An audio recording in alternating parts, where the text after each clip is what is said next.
We've all said it 1,000 different ways, and we think it all the time. How can I be better? I want to be better. Well, today we're going to explore a person and a process to move from where we are to a better place. So why don't you grab a friend and join us online today?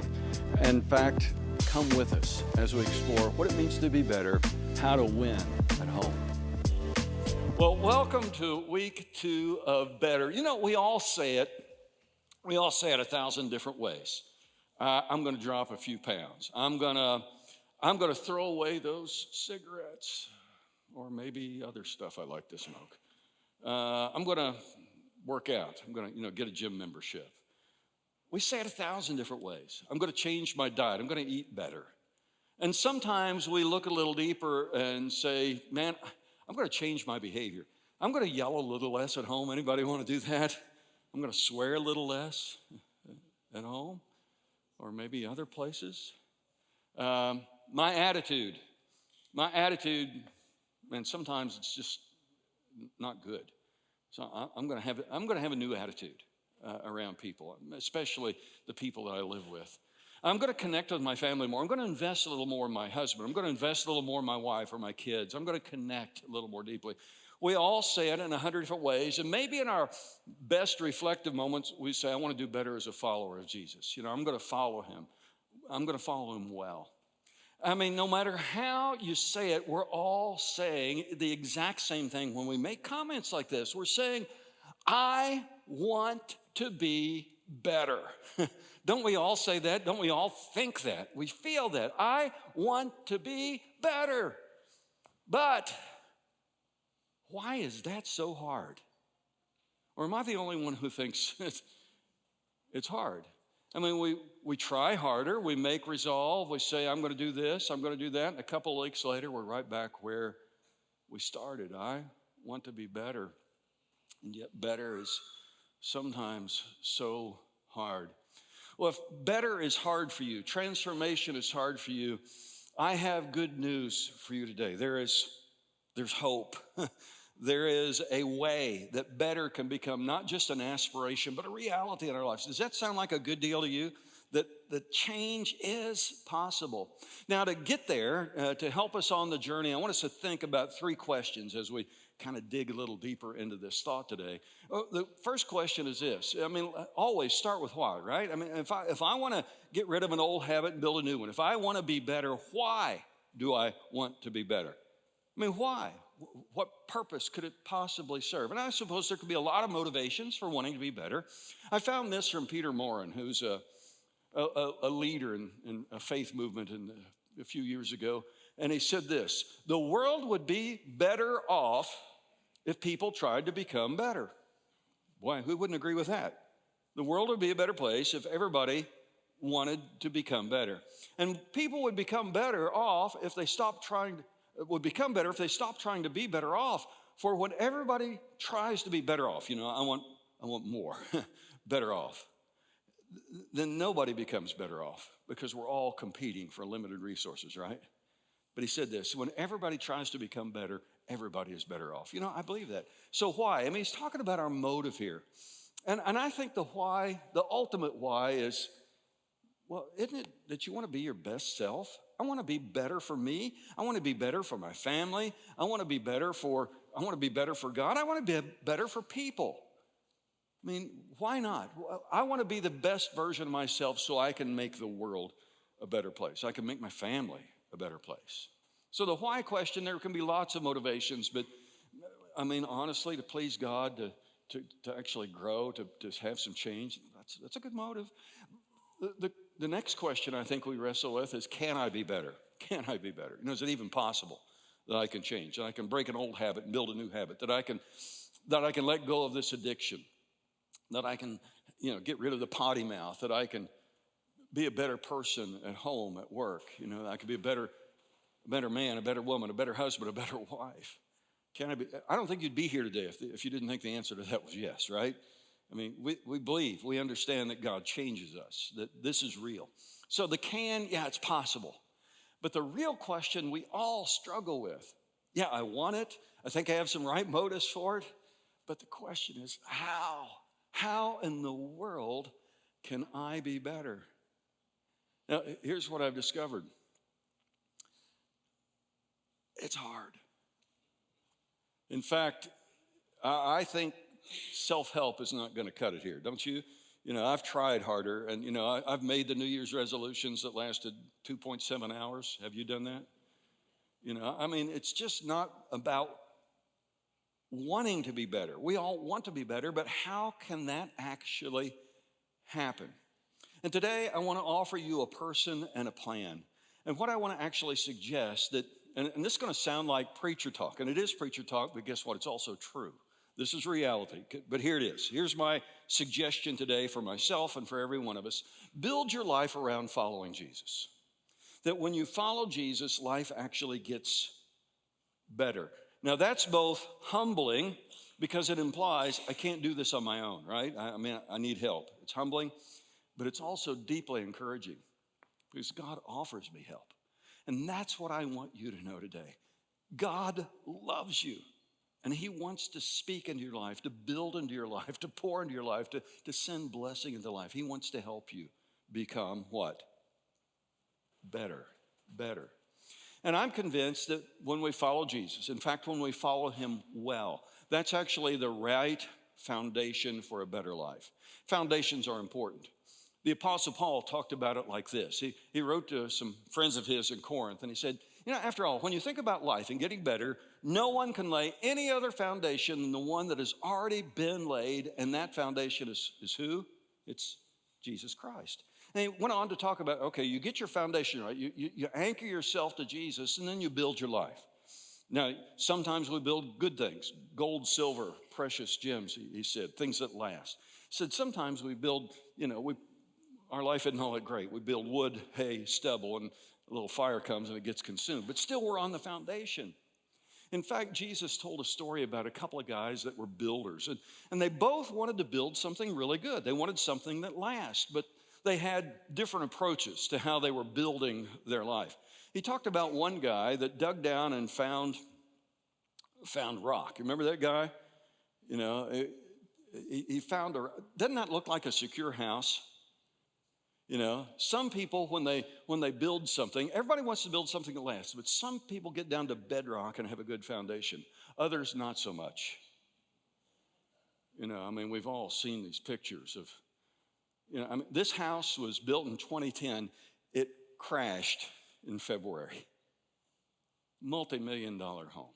No foundation. A storm comes and the whole thing topples over. And Jesus said, this is the choice we have in life, you and me. Is it going to be rock foundation or sand foundation? What kind of life am I building? And Jesus offers himself as our foundation for life. How do you build on the right foundation for your life, for your family? How do you follow Jesus really, really well? Well, again, Jesus talking about these builders, he talks about them in Matthew 7 and Luke 6. And here's what he said. He said, why do you call me Lord, Lord? Now, you know what Lord means? It means owner, all right? Why do you call me your boss? Why do you say I'm in charge and you don't do what I say? You realize how silly that is? Jesus, you're Lord, but, I'm not going to pay attention to what you're actually saying. He said, anyone who comes to me and hears my words and puts them into practice, I'm going to show you what they're like. They're like this guy who dug and dug and dug, and he built a house that was founded on rock. And when a flood came and the torrent struck that house, it didn't move because it was well built. It had the right foundation. But the one who hears my voice and does not put into practice the things that I say, it's like a man who built a house on the ground with no foundation, or even worse, on a sandy foundation.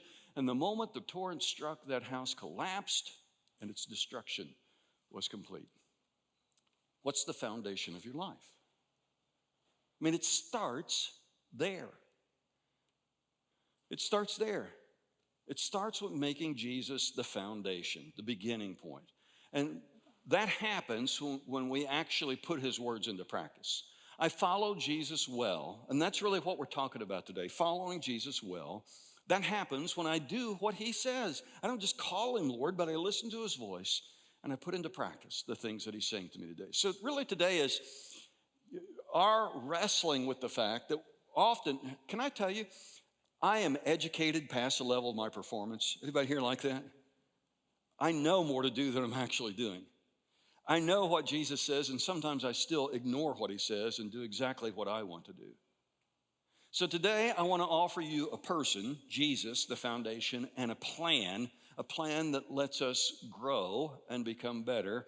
And this plan is summed up in 3 simple words that define what it means to follow Jesus well. Now, these words shouldn't be new if you've been around here for very long, or if you're a reader and you've paid attention to what's on the walls around here. The words are learn, obey, share. They're right out there. They're up on the windows in the lobby. Learn, obey, share. Life becomes better when I learn from Jesus, when I actually obey what he's teaching, and I pass it on to as many people as possible. So get this. Here's kind of the bottom line. Following Jesus well is the foundation for a better life. And just briefly today, I want to offer you a very practical plan that you can personalize, that you can apply in your own life to follow Jesus well. Sound like a good deal? I mean, this is transformational. This will revolutionize if you do it. That's what Jesus always says. It'll change you if you put it into practice. And it all starts with learning. Following Jesus well means I learn from Jesus. And I enjoy learning. Some people say they don't, but I think we all do, really. I learn, and I love learning. In fact, the wisest man do you know if you love to learn, do you know what Solomon said about you? He says you're really intelligent. He said intelligent people love to learn. Intelligent people are always ready to learn. Their ears are open for knowledge. So I wonder, do you like to learn? In fact, sometimes I have a hard time going to sleep because I'm always reading, I'm always researching, I'm always learning something new. And I sleep less than I should because I just love learning so much. I'm looking for stuff. I'm trying to gain knowledge and understanding. Intelligent people are always ready to learn. But Jesus said it like this: take my yoke upon you. And what did he say? What's the word? Learn from me. Now, the word yoke, I mean, we don't, at least in this community, I don't see a lot of yokes around, right, in use. Maybe down at Cracker Barrel if they haven't remodeled yet, right? There might be a yoke on the wall down there. But one of the things that were true about ancient yokes, none of them were standardized. They were all customized. An effective farmer built the yoke to fit the particular animal it was for, whatever ox, whatever donkey, whatever horse that was going to be yoked up. It was customized. And that's how Jesus comes to us, I think. He customizes his relationship with us. And he said, there's some things I want to teach you. I want you to yoke up from me. I want you to learn some very specific lessons from me. And guess what? I'm not going to blow you away. Jesus says, learn from me. I'm gentle. I'm humble in heart. And you're going to find a blessing, a rest for your soul. To the Jews who believed in him, Jesus said, if you hold to my teaching. So it's not just learning, but okay, I'm going to hang on to this. You really are my disciples, my students. You'll know the truth, and the truth will set you free. But then he even goes on, and he says, anyone who loves me will what? Well, look at that. Learn, obey. This sounds like Jesus talking, doesn't it? Learn, obey. Will obey my teaching. My Father will love them, will come to them. They'll make their home with them. Anyone who does not love me does not obey my teaching. So really, our obedience is a matter of love. And so learn, obey, share. So let's just begin. This is about winning at home, all right? So in these weeks, my question for you is, what are you doing to learn the way of Jesus for your family?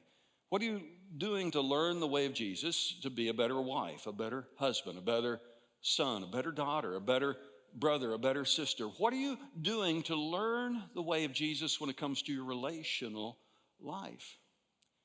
It starts with learning. You won't change if you don't know that there's something God wants for you, that you've learned, that there's a new path, a different choice. So what does Jesus say about how to handle conflict in the home? Husbands, what does Jesus say about loving your wife? Geez, this one's scary. He said, love your wife just the way I love the church and gave myself up for the church. That's pretty high cotton there, guys. Called a sacrifice. And what does he say to wives about loving husbands? He said, kick them out. No. He actually said something that's hard. He said, submit to them. What in the world does that mean? Here's my best definition, ladies. Submission is ducking so God can hit your husband. I mean, seriously. But basically, before he said any of that, he said, love one another. Love one another. I mean, we could go on and on. The question is, am I going to do what Jesus says about how I relate to the people in my house? It's not that there isn't instruction. It's often that we just ignore it or don't do it. So better happens, it starts with learning. Better happens through learning the way of Jesus, but it doesn't end there. Better also happens through living the way of Jesus. Not just learning, but living it out. See, it's learn. What's the middle word? Obey. It's the doing that's, I think, truly transformational. Following Jesus well means that I obey Jesus. And my obedience to Jesus, it actually flows from love. It starts because he loves me. Why in the world would I obey somebody that's out to kill me? But somebody who actually died for me, who sacrificed himself for me, who demonstrates his love for me in 1,000 different ways every day. Why wouldn't I want to please a person like that? I remember in Kentucky growing up, one of my chores was to burn the trash. In the days before garbage collection came to rural Kentucky, I knew just about how far I could let the trash pile out into the kitchen floor before I'd be beaten about the body for not doing my chores. So I'd burn the trash because I was afraid if I didn't, I'd be punished. But I became a Christ follower at the beginning of my teen years, and an amazing thing happened. I woke up one day and realized I actually love my parents. It was quite a discovery. And so I started making my bed and burning the trash and doing other things to be helpful, not because I had to, but because I wanted to, because love compelled me. That's why we obey Jesus. It flows from love. Jesus said it like this: if you love me, what? Obey me, keep my commands. And he says, if you keep my commands, you're going to stay in this atmosphere of love. Just as I kept my Father's commands, I was obedient. I remain in that love. In fact, he said, you're my friends if you do what I command. Now, when we do this, when we actually start obeying Jesus, here's what I've experienced in my life. Here are 5 or 6 different ways that I have experienced personal transformation through obedience. Obedience to Jesus, first of all, it changed my heart, like with my parents. My attitude, my heart, it's softened toward them. If you want a new heart, obey Jesus. A softer heart. Some of you got a really hard heart toward people. Really hard heart. Ask God to give you a new heart. It reorders my priorities. It's no longer just about me. It's about him. It starts there. It's his way is first. It trains new habits when I obey Jesus. Now I have a new way, so I'm going to do it Jesus' way. I've done it my way. That didn't work so well, but now I'm building new habits, Jesus' way habits. It channels the Spirit's power. When I determine to be obedient, it's not just my self-power that gets implied here. No, in fact, what happens is the Spirit begins to empower me to obey. I don't do it because of self-control. I do it because I'm Spirit-controlled. The Spirit's power is unleashed in me. And what it actually does is it ends up breaking sin's hold on me. So that, man, I'm a different person when I obey. And this is not behavior modification. This is not a self-help plan. This is Spirit empowerment, people. It's God working through his word to give us power. And when that power flows, we are changed. Transformation flows out of lovingly obeying Jesus. In fact, anyone who belongs to Jesus is a new person. The past is forgotten, everything new. Jesus said it like this: if we're gonna obey, we're gonna learn new habits, and we're gonna walk new roads, we're gonna have new opportunities, and sometimes that requires new structure. In fact, he said it like this. He used agriculture. He said, new wine must be poured into new wineskins. What in the world does that mean? Well, practically it meant you don't harvest grapes, produce fresh wine, put it in an old wineskin, it swells up and bursts, everything's lost. No, he said, if you're going to be changed, if you're going to have a new behavior, you're going to have to put a new structure in your life. And it's the structure of obedience to Christ. And that obedience transforms. Now, here's the good news. Obedience leads to little victories every day. I want to change, I want to be better, and I don't have to leap a tall building in a single bound. If here's where I am and better's over there, I don't have to go, whoop, all one step. No, it's just little victories every day. I'm more like Jesus, than I was yesterday. It's, hey, man, I got this one right today. It's incremental. Therefore, we do not lose heart. Outwardly, yeah, we're in trouble, wasting away. But man, inwardly, there's this little, man, I'm being renewed. I got this today. Wow. Little victories every day. Now, there's a question that comes up here, all right? I'm being obedient. How do you know you're actually getting better at this? Now, for some things where we want to get better, the scorecard's obvious. You want to lose weight, you step on the scale, doesn't cry, help! You've made progress, right? You play closer to power on the golf course. You get a bonus at work, somebody gives you a pay raise or a pat on the back, an award. Some scorecards are obvious, but when it comes to your faith and your family, how do you measure progress? How do you know better is happening? It can be a little daunting. Remember Lily Tomlin, the comedian? I think she's still alive, but I think she's older than me. Man, she's ancient, right? And I heard her one time say, I always wanted to be somebody. I just wish I'd been more specific. Who do you want to be? Who am I supposed to be? That's actually a good question. Who am I supposed to be? And I think answering this question helps us to know if we're actually making progress here. Because God is very specific about who he wants us to be. Romans 8, we know that in all things, now God's working for the good of those who love him, who have been called according to his purpose. For from the very beginning, God decided those who would come to him, and he knew all along who would. So he saw you. He knew we'd be here today. This is not a surprise to God. And all along, God had this in mind for you, that you should become like his son. I always wanted to be somebody. Paul says, be Jesus. Act like Jesus. Behave like Jesus. Become like Jesus. Man, I can't be like Jesus. Well, maybe a little more like Jesus than you've ever been before. Move in his direction. You see, Paul here is announcing that your destiny and my destiny as Christ followers is to be like Jesus. So why not start the journey now? And when we become like Jesus, there are change issues that we begin to notice in our life. So, for example, when it comes to salvation, when I'm far from Jesus, I'm lost, but when I'm like Jesus, I'm saved. When I'm without Jesus, man, I live with an other's addiction. What do other people say about me? I'm looking for the approval of the people in my life. But when I'm with Jesus, when I'm like Jesus, then my identity comes from my relationship with the Father. I'm God's child. He loves me. What more do I need? When it comes to sin, without Jesus, bondage. But like Jesus, man, I live in freedom. Without Jesus, I'm distant from God. But when I'm like Jesus, I have an intimate relationship with God. He's in me. He's my Father. How about relationships? Man, without Jesus, there are a lot of angry people when it comes to relationships. A lot of hostile people. A lot of suspicious people. And that infects families all around us. Why do you think Charlie Kirk died? Because somebody without Jesus was selfish and angry and hostile and malicious. But with Jesus, like Jesus, man, that changes. I'm loving. It's not about me. How can I bless you? It's giving. Without Jesus, I'm illiterate, but with Jesus, man, I'm a lifetime learner of his word. I go from self-directed to spirit-directed. My family changes from dysfunctional to functional because I change from dysfunctional to functional. When I become like Jesus, everything gets better, and obedience makes me more like Jesus. Now, here's good news. You think, I can't be like Jesus. Well, you probably can more than you think.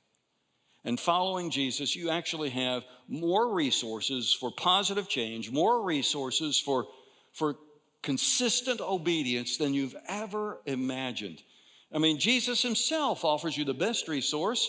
In the upper room, he said, I'm going to go to the Father, and I'm going to ask him, and he's going to give you a helper.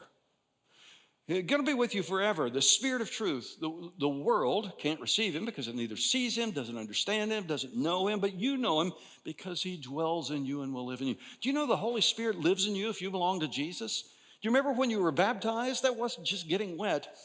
The Bible promises those who believe and are baptized are filled with the Spirit of God. Man, what a gift. Paul said, walk in the Spirit. We have God in us.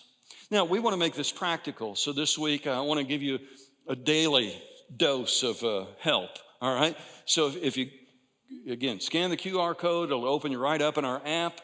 And you can find a daily devotion and a daily video. Take just a couple minutes. And it's all about helping you follow Jesus well this week. In addition to that, you should have gotten the program when you came in. On one side of that, you'll find a list of several introspective questions I've prepared to help you maybe just do one or two a day and think about, okay, how am I really doing in this area of my life? Whether it's my family, my attitude, and just think about how am I obeying Jesus? And get this, being better is a lifelong process. It's not just a one and done. This is just the pattern of our life. Remember, the right person, Jesus is the foundation, and the right pattern, learn, obey, share. And this pattern, built on Jesus, following Jesus well, with this pattern is the foundation for, have I said that? Following Jesus well is the foundation for a better life. Learn starts there, doesn't stop there. It continues with our obedience, and then finally it comes to share. Some stuff in life is just too good to keep to yourself. So following Jesus well means I really want to share Jesus. In fact, you and I have a mission that comes directly from Jesus, not just to know him better, not just to obey him better, but actually to pass along our relationship with him so others can get in on the fun. In fact, the Bible says our assignment, he calls it make disciples. And all that means is being willing to share your story about your journey with Jesus. Here's what I'm doing with Jesus, and wow, here's been the outcome. Here's what it's done for me. It's changed me. So people are willing to listen to your story. They want to enter into your story if you're willing to share it. So the question is, I'm on this journey with Jesus. I'm learning from him. I'm stubbing my toe sometimes, but I'm trying to obey him, and I'm going to pass that along. I'm going to pass it along and say, hey, why don't we do this together? And it starts at home. I want to challenge you today. How can you make your relationship with Jesus more obvious in your family? I'm not talking about thumping a Bible. I'm just talking about inviting people into your story with Jesus. And here's where I was, here's where I am. It's Jesus who's moving me. It's Jesus who's changing me. Here's where I'm struggling. What would you do in a situation like that? I think we need to seize every opportunity. In Deuteronomy 6, God talked about training children, about talking about faith in the family. He said, do it when you get up in the morning, do it when you go to bed at night. Talk about faith. He said, do it when you're walking along the way, doing it when you're sitting down to eat. In other words, seize every opportunity to make your relationship with Jesus obvious, especially in your home, to the people who are closest to you. Don't hide it.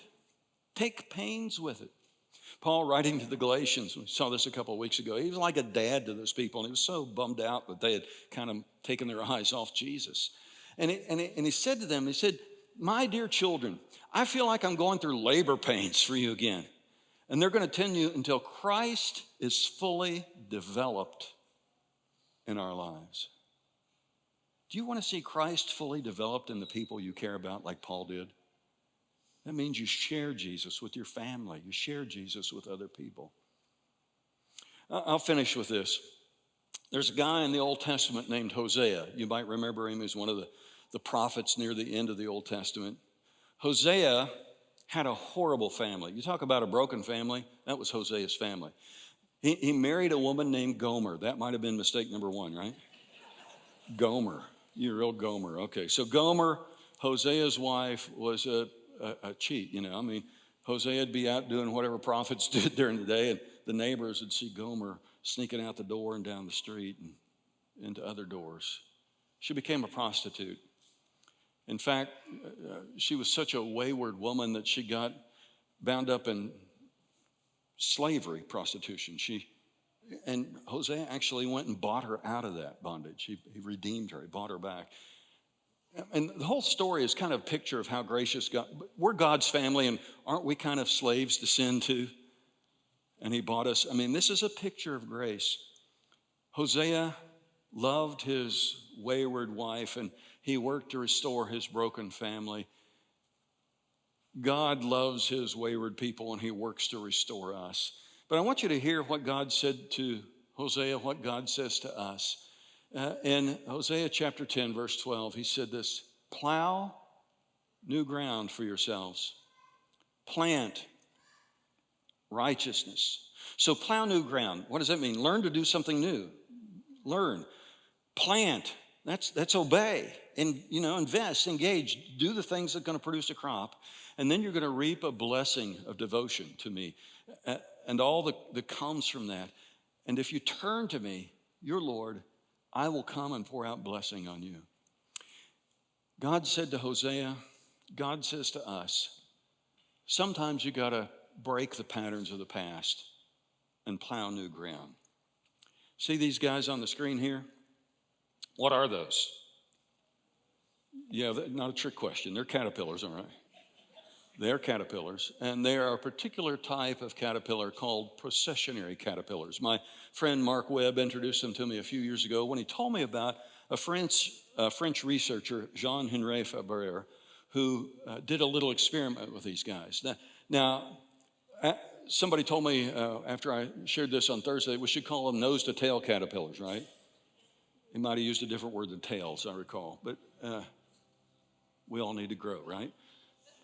So here are these caterpillars, and they have this innate sense that they just want to follow the leader. And that's what they do. They get behind the caterpillar in front of them, and wherever that caterpillar goes, they go. That's how they get their name, processionary caterpillars. And sometimes they'll get in a doom loop. Like I found this picture of processionary caterpillars on an edge of a flower pot, and all they do is just keep going round and round. In fact, this was Fabre's experiment. He got one of those shallow clay dishes like it would go under a flower pot, pretty big, lined it with processionary caterpillars, got them moving, and just watched what would happen. So one day, 2 days, he thought somebody would break ranks and said, this is going nowhere fast. No, but they just kept circling. In fact, he put temptation out there, thinking surely they'll change.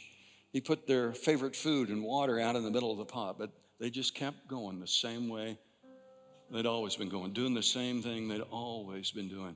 In this doom loop, 6 days, 7 days, in fact, 8, 9 days, and they all died rather than changing direction.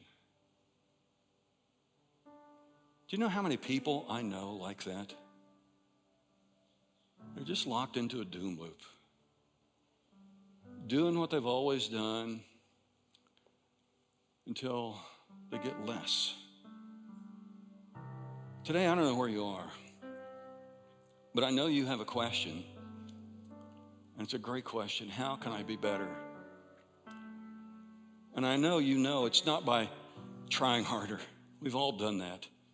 We've made our resolutions. We've tried to exercise self-will, and it just doesn't work for long. No, we need help. So I want to say to you today, follow Jesus well. Follow him well. Don't just think about it. Don't just talk about it. Just do it. Start wherever you are. Imagination is a powerful thing. And just imagine if you decided today, I'm going to follow Jesus well. 6 months from now, do you think your family would notice a difference? Can you hear Jesus? I can hear him. I can hear him. Can you hear him? Can you hear him say, why do you call me Lord, Lord, and don't do what I say? 6 months from now, next month, next week, tomorrow, maybe even this evening, it's going to happen. The rain's going to fall. The flood's going to come. The torrent's going to come crashing in on your life. It's inevitable. And when that moment comes, there's really only one question that matters.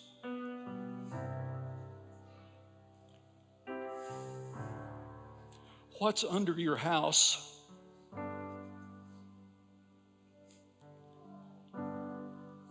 What's under your house? You want to be better? Build your life on Jesus. Learn, obey, share. a simple 3-step process that's absolutely transformational.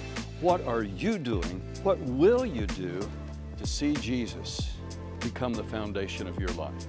God bless you. If we can help you, reach out to us online, reach out to us on the socials, and we will gladly invest in our relationship with you.